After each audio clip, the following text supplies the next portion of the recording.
Եվրոպայում ամենաերկար իշխող առաջնորդներից Վիկտոր Օրբանը 16 տարի կառավարելուց հետո կորցրեց իր իշխանությունը ճանապարհ բացելով նոր քաղաքական ուժի համար։ Ընտրության արդյունքը մեզ համար ցավալի է, բայց հստակ։ Կառավարելու պատասխանատվությունը եւ հնարավորությունը մեզ չի տրվել։ Ես շնորհավորել եմ հաղթողին, իր աջակիցների առջև հայտարարել է Օրբանը։ Հունգարիայի կենտրոնական ընտրական մարմնի փոխանցմամբ Օրբանի Ֆիդեսը ստացել է ընտրողների ձայների 37.8%, մինչդեռ նրա մրցակից Պետեր Մաջարիտիսան 53.6%, ինչը բավարար է սահմանադրական մեծամասնության ձևավորման համար։ Միասին մենք վերջ դրեցինք Օրբանի ռեժիմին, միասին մենք ազատագրեցինք Հունգարիան, վերականգնեցինք մեր հայրենիքը, ասել է Մաջարը։ Ով է Վիկտոր Օրբանը եւ ինչպիսի քաղաքականություն են ավարել այս տարիների ընթացքում։ 2010 թվականից ի վեր Օրբանը ղեկավարում էր Հունգարիան, ձևավորելով այնպիսի համակարգ, որը եվրոպական կառույցները հաճախ բնութագրում էին որպես ընտրական ավտոկրատիա։ Նրա քաղաքականությունը հիմնված էր պահպանողականության վրա։ Նախկին վարչապետը առանձնանում էր նաև իր վարած արտաքին քաղաքականությամբ։ Նա բազմիցս զբաղվում էր Եվրոմիության գործընկերների հետ, հատկապես Ուկրաինայի պատերազմի հարցում, արգելափակելով Կիևին տրամադրվող ֆինանսական աջակցությունը։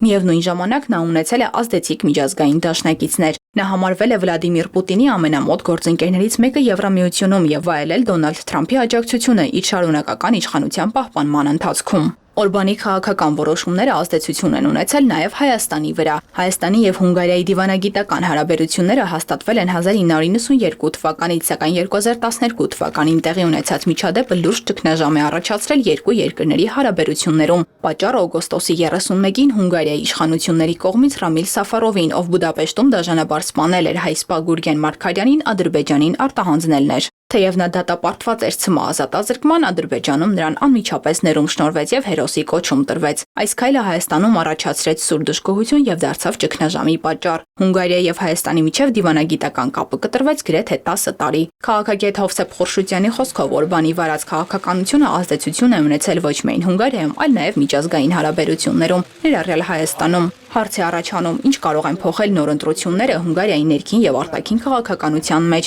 Այս մասին պարզաբանում է քաղաքագետը։ Օրբանը նաև մշտապես խոչընդոտներ էր ստեղծում եվրոպական աջակցությանը տարբեր ժողովրդավարական երկրներին, նախ եւ առաջ Ուկրաինային իհարկե, բայց նաև Հայաստանին։ Օրինակ հիմա Եվրոպան 90 միլիարդ եվրոյի աջակցություն է պատրաստել Ուկրաինայի համար, որը որ Օրբանի դիմադրության պատճառով չեն կարողանում փոխանցել Ուկրաինային։ Հայաստանին եվրոպական անվտանգային գործիքի տրամադրած միջոցները ամեն անգամ խոչընդոտների հանդիպում հենց Օրբանի կողմից, որը որ իրականում նաև դա անում էր Ադրբեջանի եւ Ռուսաստանի միջնորդությամբ, խնդրանքով ամենայն հավանականությամբ։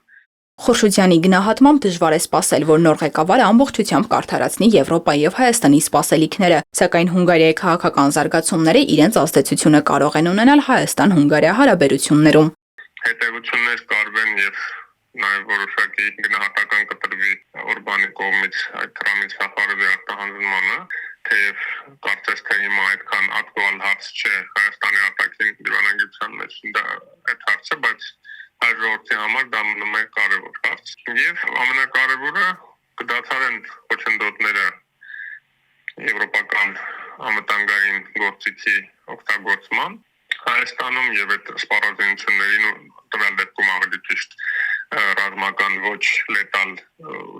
օժանդակության տրամադրմանը եւ նաեւ արդեն Հունգարիան չի խոչընդոտի Հայաստանի տարբեր նախաձեռնություններ նաեւ եվրոպական միության իշխանություններում։ Մնում է հետևել ինչ ուղղությամբ կզարգանա Հունգարիայի քաղաքականությունը եւ ինչ ազդեցություն դա կունենա նաեւ Հայաստանի հետ հարաբերությունների վրա։ Էլեն Խուդոյան, Հորիզոն։